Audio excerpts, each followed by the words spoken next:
And we're now joined here with Jamal Pettigrew, outstanding tight end from McNeese. Jamal, I appreciate you taking time. I appreciate you having me.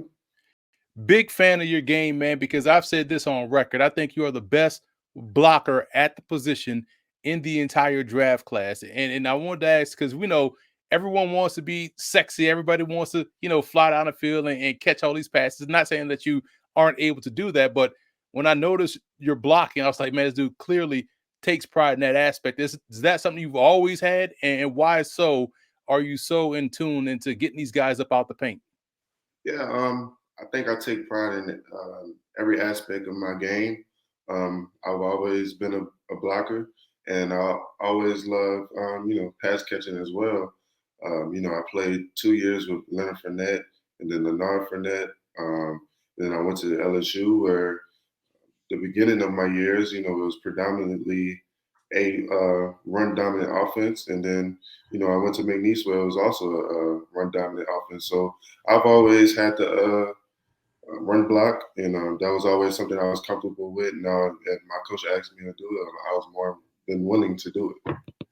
And it's funny because now when you go to an all-star game, and this is the part where a lot of folks don't really realize the value of all-star games because you were doing a lot of blocking on film, but now you get to this all-star game in the Hula Bowl, and now you get to showcase the receiving skills that you've always had. How was your experience down there at the Hula Bowl, and what were some of your takeaways, and what was some of the feedback that you got from scouts? Yeah, I absolutely love participating in the Hula Bowl, getting to play against and compete against other top prospects in the 2022 NFL Draft.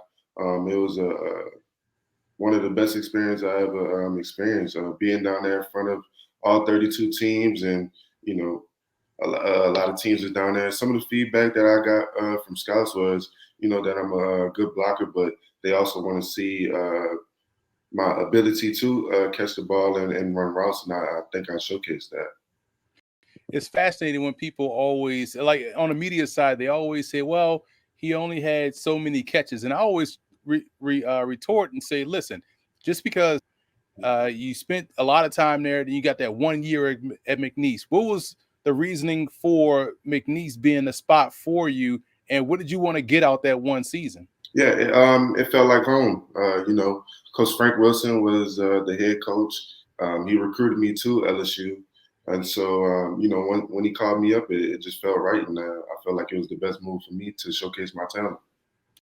Everyone always wants to know, okay, you talk a lot about this guy, you talk a lot about Pettigrew and what he brings to the table. Now we get it from the horse's mouth. What game would you point people to and say, hey, check that game out because it shows you everything that I bring to the table as a prospect? Yeah, I think it's a coalition of games. A complete tape of games. I don't think it's just one. I think if you go look at the LSU film, when McNeese played LSU this past season, I think you can see that I can block at a SEC type level. I did pass block and run block in that game. I didn't get any targets, but ultimately, I think I showcased my run blocking and pass blocking skills. And if you go take a look from uh, my junior season, my first season at McNeese against the UI against UIW, I guess you'll see that I had a seven catch game for about 70 yards, and I think I showcased my my pass catching skills in that game. I know from a running back's perspective how all right, I'm watching Barry Sanders, I'm watching Emmitt Smith, I'm taking pieces of what they do, trying to add it a little bit to my game. Who are some of the guys that you grew up watching, some of the guys that you're currently watching that you try to add what they do to what you bring to the table? Yeah, I grew up a Saints fan. I always loved watching Jimmy Graham. I took a lot of skills from his game, and I learned a lot from him. Somebody that I'm currently watching, is George Kittle. I think he's a versatile tight end. I think he's like the poster child of tight ends. Being able to do everything, run blocking, pass blocking, and also catching the ball and getting upfield and going to score. Last question for me, Jamal, and it's going back to McNeese. I spend a lot of my time trying to tell folks it doesn't matter where you play; it's about how you play.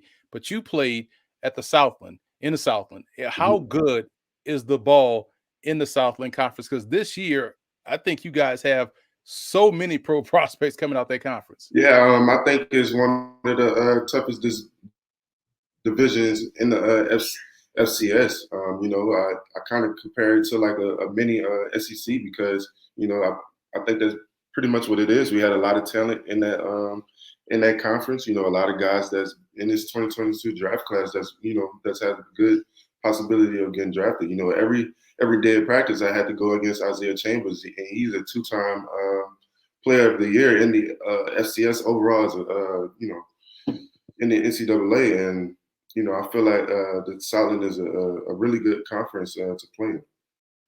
I lied. I got one more question. Oh, You just wrapped up your pro day. You had a really good showing. What was some of the feedback you got from the scouts there at the pro day? That again, you went to the Hula Bowl. You got some feedback there. Now they saw you a month or two later at your pro day, and you were able to go out there and perform. yeah, I think I put together a good day. Had some good times. I think I pretty much top 10, top five in almost every testing category. Comparing it to the guys that was at the combine.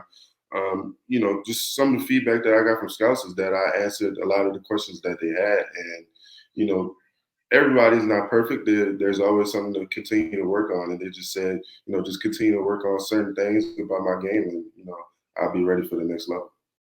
It's all about making progress in the right direction at the right time, and you're doing exactly that. Jamal, I wish you the best of luck moving forward, and thank you again for stopping by. Thank you so much for having me. I had a wonderful time on the show.